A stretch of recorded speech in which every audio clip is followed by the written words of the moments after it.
कुशीनगर कांड पर यूपी की सियासत गर्मा गई है। बीजेपी का समर्थक करने की वजह से, जीत पर मिठाई बांटने की वजह से बाबर की पड़ोसियों ने पीट पीट कर हत्या कर दी। यूपी सरकार ने घटना की जांच के आदेश दिए हैं। सीएम योगी ने बाबर की पीट पीट कर हत्या किए जाने पर शोक जताया और दोषियों पर सख्त कार्रवाई का भरोसा भी दिया है। बीजेपी इसे अलोकतांत्रिक घटना बता रही है और कह रही है कि घटना के पीछे समाजवादी पार्टी के कार्यकर्ताओं का हाथ है। बीजेपी ने इसे असहिष्णुता की पराकाष्ठा बताते हुए अवार्ड वापसी गैंग की चुप्पी पर भी सवाल खड़े किए।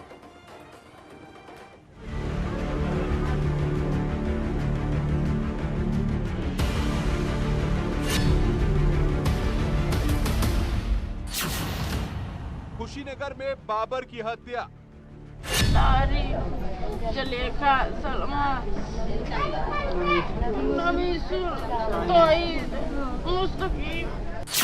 बीजेपी का समर्थन करने पर हत्या। धमकी जो दे रहे थे, धमकी पे धमकी दे रहे थे और उसके बाद से एक दिन पथराव किए, इसका घर फाड़ तोड़ ताड़ किए पूरे मोहल्ले वाले लोग।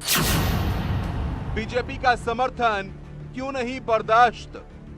पार्लियामेंट्री डेमोक्रेसी में, लोकतंत्र में सबको आज़ादी है भारत में कि कोई किसी पार्टी को मदद कर सकता है। एसपी कार्यकर्ताओं पर आरोप। समाजवादी के कार्यकर्ता जिन्होंने हत्या की वो समाजवादी पार्टी का कार्यकर्ता है, मैं उनकी बात करता हूँ। असहिष्णुता की पराकाष्ठा। बांट रहा था, खुशी मना रहा था, उसकी जिस तरीके से घेर करके जघन्य हत्या की गई है, उसके लिए मैं उसकी कठोर निंदा करता हूँ। अवार्ड वापसी गैंग चुप क्यों। बीजेपी का समर्थक था, ये असहिष्णुता का असली चेहरा है। और इस मुद्दे पर चर्चा करने के लिए हमारे साथ खास मेहमान भी जुड़ चुके हैं। शरद त्रिवेदी हमारे साथ जुड़ चुके हैं, आप प्रवक्ता हैं भारतीय जनता पार्टी के।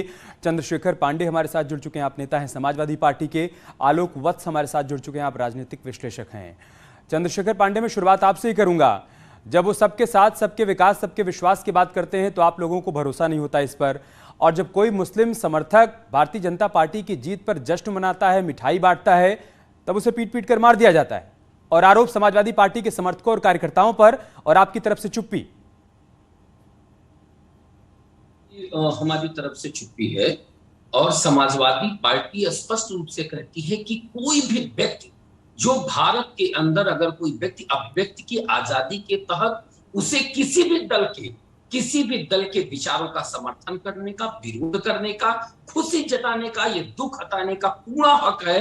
कोई भी शख्स के खिलाफ अगर इस तरह की बर्बरता होती है तो समाजवादी पार्टी कड़े शब्दों में इसकी निंदा की और मांग करती है कि वो व्यक्ति समाजवादी पार्टी के नहीं हो सकते हैं, वो विशुद्ध रूप से अपराधी हैं और जो अपराधी है उसके खिलाफ कानून को अपना काम करना चाहिए। यदि कोई इसमें कोई भी व्यक्ति बाधा पहुंचाता दिख रहा है तो समाजवादी पार्टी मांग करती है कि उन सभी अपराधियों के खिलाफ सख्त कार्रवाई हो। हमारी मांग है कि कार्रवाई अधूरी है और यह नृशंस हत्या और बेहद निंदनीय जो स्थितियां बनी हैं ये दुखद हैं और ये लॉ एंड ऑर्डर का सब्जेक्ट है। ये इस नवगठित सरकार के लिए सबसे बड़ा चैलेंज है ये कि वो कैसे निकलेंगे। समाजवादी पार्टी पूर्ण रूपेण हम पूर्ण रूपेण अपनी निगाह रखे हुए हैं इस घटना के ऊपर और जनता पार्टी जो कार्रवाई करेगी उसके मुताबिक रचनात्मक विपक्ष, सकारात्मक विपक्ष के रूप में हम सरकार का सहयोग। शरद त्रिवेदी और सरकार, चंद्रशेखर पांडे का कहना है कि ना तो समाजवादी पार्टी के कार्यकर्ता थे, ना समर्थक थे। हम घटना की निंदा करते हैं और कड़ी कार्रवाई की मांग करते हैं। अब जिम्मेदारी आपके ऊपर है। दो पहलू है। पहला तो ये कि बीजेपी ना तो मुसलमानों के खिलाफ है और ना मुसलमान भाजपा के खिलाफ हैं। मुसलमान भाजपा को सपोर्ट देते हैं, समर्थन करते हैं, भाजपा के साथ खड़े हैं, लेकिन जो मुस्लिम समाज के ठेकेदार और विपक्ष के जो टुकड़े टुकड़े गैंग और जो देश की असहिष्णुता के जो ठेकेदार बने थे, जो लखीमपुर खीरी में सब दौड़ दौड़ के जा रहे थे कि वहाँ पैसे बांटें, जो जिस तरह कांग्रेस के जो दो मुख्यमंत्री थे, चन्नी साहब और भूपेश बघेल साहब, दोनों ने जाके 50-50 लाख रुपए दिए थे लखीमपुर खीरी में। आज यहाँ कोई आने को तैयार नहीं है। और दूसरी चीज ये है कि जो सॉफ्ट स्टेट कहा जाता है वो स्टेट नहीं होती जहाँ इस तरह के अपराध होते हैं। वो स्टेट होती है जो अपराध के बाद कुछ नहीं करती है। अपराध के बाद हम क्या करते हैं, ये आपने पहले भी देखा है कि जब दंगे 2 बार कोशिश करी गई, तो उत्तर प्रदेश में दंगा कराने की साजिश करी गई थी विपक्ष के संरक्षण में। उसके बाद क्या उत्तर प्रदेश सरकार ने किया है वो आपने देखा है। 1100 इनकाउंटर हुए हैं, 42,000 लोग या तो जेल में ही या प्रदेश छोड़ के जा चुके हैं। ये इस तरह की घटनाएं सिर्फ प्रेरित की जाती हैं, कोई भी इकट्ठा होके एकदम से मारपीट शुरू कर देगा ऐसा नहीं होता है। ठीक है, पांडे जी को स्क्रीन पे लाइए। चंद्रशेखर पांडे, शरद त्रिवेदी का कहना है कि लखीमपुर खीरी तो समाजवादी पार्टी का प्रतिनिधिमंडल पहुंच गया था, यहां जाने में इतनी देरी क्यों? कहूं कि मैं अपने भाई को यह कहना चाहूंगा कि जनता जनार्दन ने एक जनादेश दिया है, उस जनादेश में भारतीय जनता पार्टी को शासन व्यवस्था, सुरक्षा, इसकी जिम्मेदारी करने को जनादेश दिया है और समाजवादी पार्टी को उनके ऊपर रचनात्मक और सकारात्मक तरीके से निगाह रखने को कहा है। तो जनता के जनादेश पर हम सम्मान करते हैं। ये काम भारतीय जनता पार्टी की नवगठित सरकार की है, वहां पे जाना चाहिए। भारत समाजवादी पार्टी आवश्यकता अनुसार, मैंने कहा कि सरकार बिल्कुल नवगठित है, इनके हम निगाह बनाए हुए, सकारात्मक और रचनात्मक दोनों तरीके से निगाह बनाए हुए हैं और हम इनका क्रियाकलाप, इनके द्वारा किए गए कृत्य के कार्य का निगरानी रखेंगे और यदि ये सही कार्य नहीं करेंगे तो जिस तरह से लखीमपुर में हमारी टीम गई वैसे वहां भी हमारी टीम जाएगी, क्योंकि उत्तर प्रदेश की जनता, चाहे वो किसी धर्म की हो, किसी जाति की हो, हमारे लिए महत्वपूर्ण है, क्योंकि हम समाजवादी जाएगी लेकिन गई नहीं है। ठीक है, आलोक वत्स, क्या भारतीय जनता पार्टी ने जिस तरीके से नारा दिया सबका साथ, सबका विकास, सबका विश्वास, और उसके बाद हर योजना का लाभ बगैर धर्म, बगैर जाति देखे हर किसी तक पहुंचाया, उसी का परिणाम है कि अब मुस्लिम वर्ग से भी लोग भारतीय जनता पार्टी का समर्थन करने लगे हैं। उसी की तस्वीर हमें कुशीनगर में देखने को मिली थी और ये बात एक तबके को परेशान कर रही है, उसे बर्दाश्त नहीं हो पा रही है क्या? देखिए, इसमें कोई शक नहीं है कि भारतीय जनता पार्टी ने जो भी लाभकारी योजनाएं थी, जो पब्लिक को डायरेक्ट बेनिफिट देने वाली थी, उन्होंने उसमें जाति और धर्म का कोई आड़े नहीं आने दिया और सबको, जो गरीब थे उनको वितरित किया और जो राशन था वो भी सभी लोगों को मिला। इससे हर वर्ग, हर धर्म के लोग प्रभावित होकर भारतीय जनता पार्टी की ओर मुखातिब होने लगे हैं और चुनाव में भी मुखातिब हुए थे। लेकिन इस तरीके का जेनोसाइड ये भारतीय लोकतंत्र में बिल्कुल एक्सेप्टेड नहीं है। आज सभी विपक्षी दल जब लखीमपुर में हुआ था तो हर दल के लोग, चीफ मिनिस्टर, बड़े बड़े नेता ने लाइन लगा दी थी वहां पे और ऐसा हो गया था जैसे पता नहीं लखीमपुर खीरी में कौन सा बड़ा भयानक जेनोसाइड हो गया है। हालांकि वहां के चुनाव के परिणाम ने उस सारी चीजों को नकार दिया, वहां क्लीन स्वीप किया भारतीय जनता पार्टी ने। लेकिन यहाँ जो भी ये घटना हुई है इस पर कोई प्रतिक्रिया किसी की नहीं आई है, जबकि कहा जा रहा है कि समाजवादी पार्टी के समर्थकों ने उसको पीट कर उसकी नृशंस हत्या कर दी। इसका संज्ञान लेना, और मैं समझता हूँ योगी जी को इस पर संज्ञान लेके जो भी लोग इसके कल्प्रिट हैं उनकी तह में जाके उनको जरूर दंडित करना चाहिए, नहीं तो ये बेलगाम हो जाएगा और इस तरीके की चीजें लोकतंत्र में कतई बर्दाश्त करने लायक ठीक है।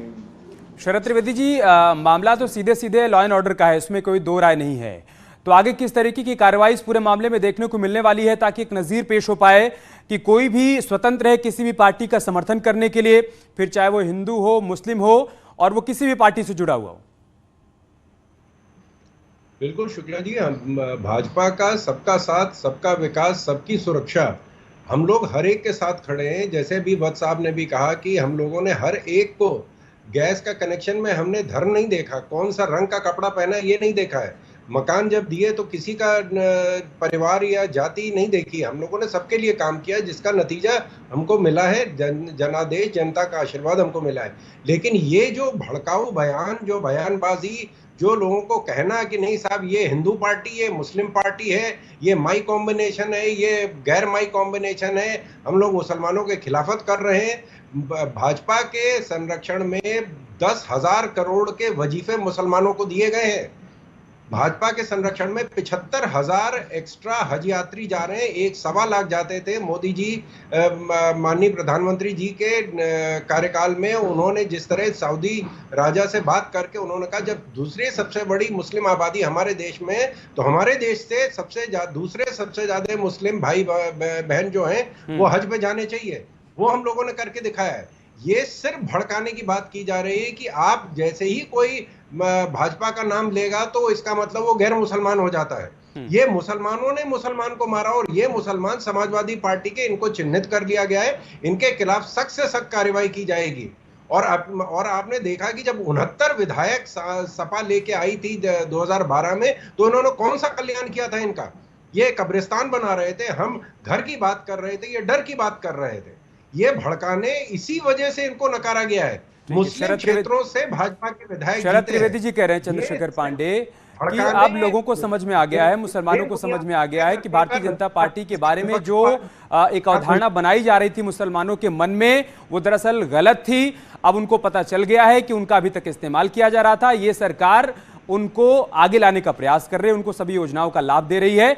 ये बात बर्दाश्त नहीं हो रही है विपक्ष के नेताओं को या फिर उन लोगों को जो इस बात को स्वीकार नहीं कर पा रहे हैं कि मुसलमान बीजेपी को वोट कैसे दे सकता है या फिर समर्थन कैसे कर सकता है। और शुक्ला जी, आपने बीरभूम में देखा कि चंद्रशेखर पांडे लोगों की एक बार रिएक्शन ले लेते हैं। कांग्रेस का डेलीगेशन क्या है? देखिए, जैसा कि शरद त्रिवेदी जी ने बताया है, अगर वास्तव में ऐसा है, भारतीय जनता पार्टी अगर ऐसा प्रयास ईमानदारी के साथ कर रही है, तो इसमें समाजवादी पार्टी या विपक्ष को कोई परेशानी कैसे हो सकती है? भारतीय लोकतंत्र है, यहाँ पे जितना अधिकार हमें अपनी बात रखने का है, उतना ही भारतीय जनता पार्टी को जनता के सामने अपनी बात रखने का है। यहाँ पे सर हो तो गई ना परेशानी, परेशानी हो गई ना। आप बताइए, कहा तो यही जा रहा है कि आपके पार्टी से जुड़े हुए हैं और सिर्फ मिठाई बांटने पर, जश्न मनाने पर अगर हत्या कर दी जा रही है तो मतलब परेशानी तो हुई है ना। अगर मैं ये कह रहा हूं कि क्या समाजवादी पार्टी ने ऑफिशियली उनको बयान जारी करके बोला है या कहीं से भी हमारे किसी ने नेता ने बोला है कि यहाँ वो व्यक्ति हमारे हैं, उनके खिलाफ आप जब आपकी रैलियों में इकट्ठा होकर झंडा उठाते हैं, नारे लगाते हैं, जिंदाबाद के नारे लगाते हैं, तब तो आप खुश होते हैं, कहते हैं हमारे समर्थक हैं। और जब वो कोई अपराध की वारदात को अंजाम दे दें तो आप कहते हैं कि हमने कोई पर्ची थोड़ी ना काटी थी कि आप समाजवादी पार्टी के सदस्य हैं। हाँ जी, जब आपकी रैलियों में इकट्ठा होकर आपके जिंदाबाद के नारे लगाएं तब तो आपके सदस्य हैं वो, और जब कोई अपराध की वारदात को अंजाम दे दे तो आप उनसे किनारा कर लें, यही कहना चाहते हैं ना? मैं ये कह रहा हूं कि अगर वो उनकी बात तो छोड़ दीजिए, जिंदाबाद लगाना तो बहुत छोटी बात है। मैं कह रहा हूं कि चाहे वो जितना बड़ा किसी दल का नेता हो, बिना दल देखे, बिना जाति धर्म देखे उसने एक अपराध किया है, बहुत बड़ा जघन्यतम पाप किया है। उसने एक व्यक्ति को, सिर्फ बाबर को नहीं मारा है। ये लॉ एंड ऑर्डर का बहुत गंभीर होगी सर, कार्रवाई होगी, कार्रवाई हो भी रही है, लेकिन जो स्टैंड अभी तक आपकी पार्टी की तरफ से होना चाहिए था वो नहीं हुआ ना। ना ही कोई रिएक्शन सामने आया, ना आपका कोई प्रतिनिधिमंडल गया, ना अभी तक किसी ने अवार्ड वापस किया अखलाक के केस में, जैसा हमें देखने को मिला था। आलोक वत्स जी, घटना कोई भी हो, किसी का भी मर्डर किया जाए वो निंदनीय है। लॉ एंड ऑर्डर का अगर कहीं पर भी उल्लंघन होता है तो कार्रवाई वहां पर होनी चाहिए, लेकिन ये सुविधा के मुताबिक राजनीति क्यों की जाती है? किसी एक मामले में तो लोगों को असहिष्णुता नजर आती है, लेकिन एक दूसरे मामले में असहिष्णुता नजर नहीं आती है, वहां पर सुविधापूर्वक राजनीति करते हैं वो। देखिए, अखलाक के मामले में आपने देखा कि पूरे देश में एक ज्वाला प्रज्वलित हो गई थी। लोगों को लग रहा था कि कितना गंभीर अपराध हुआ है। आज बाबर को मारने के बाद न कोई प्रतिनिधिमंडल गया है, न किसी दल के बड़े नेता ने शोक प्रकट किया है, और समाजवादी पार्टी जो ये लगातार कह रही थी कि हमको तो पूरा मुसलमान का एक तरीके से हमारे पास उनका गोलबंदी है, वो ठेका है, वो कहीं जा ही नहीं सकते। तो आज जब भारतीय जनता पार्टी ने अपने सुविधाजनक चीजों को जो जन को मुहैया कराया है, आम जन को, उसमें कोई कोताही नहीं बरती है, तो स्वाभाविक है कि मुसलमान भी टूट टूट कर अब भारतीय जनता पार्टी की ओर मुखातिब होंगे। और इस तरीके से अगर कोई जश्न पे मिठाई बांटे और उसकी पीट कर ब्रॉड डे लाइट में हत्या कर दी जाए तो ये कतई बर्दाश्त नहीं हो सकता है। हिंदुस्तान के लोकतंत्र के लिए खतरे की घंटी बज रही है, इसको रोकना ही होगा। शरद जी, ये खतरे की घंटी है, ये खतरे की घंटी है। ऐसी घटनाओं को शुरुआत में रोक देना होगा, इससे पहले कि आगे इस तरह की घटनाएं बार बार आएं। और अगर आप सबके साथ, सबके विकास, सबके विश्वास के साथ आगे बढ़ रहे हैं और लोग वो भरोसा आपके ऊपर जता रहे हैं, तो जवाबदेही और जिम्मेदारी आपकी बढ़ जाती है। बिल्कुल, भाजपा ने अपनी जिम्मेदारी बखूबी निभाई है। आपने देखा है कि पिछले 5 साल में एक बार सिर्फ दंगे की कोशिश करी गई थी, उसके ऊपर जो जवाब दिया है सरकार ने, उसके बाद कोई दंगा नहीं हुआ। ये सिर्फ आप कोई भी, आप प्रेस के हैं, हम लोग राजनीति से जुड़े हुए हैं, कोई भी दंगा तब तक नहीं होता है एकदम से लोग 5000 की भीड़ नहीं इकट्ठा हो जाती एक साथ की पता चला 10-20 लोग मिले और एक आदमी को पीट के मार डाला। ये व्हाट्सएप ग्रुप बनाए जाते हैं, उस पे लोगों को इकट्ठा किया जाता है कि आइए हम लोग दंगा जी, उस पर भी नजर रखिए और इस तरीके की कार्रवाई करिए कि कम से कम आगे इस तरीके की घटना देखने को ना मिले, न किसी बाबर को पीट कर मारा जाए और न किसी बबलू को पीट कर मारा जाए। बहुत शुक्रिया आप सभी का हमारे साथ जुड़ने के लिए और चर्चा का हिस्सा बनने के लिए। खबरें जा रही हैं, आप बने रहिए हमारे साथ। नमस्कार।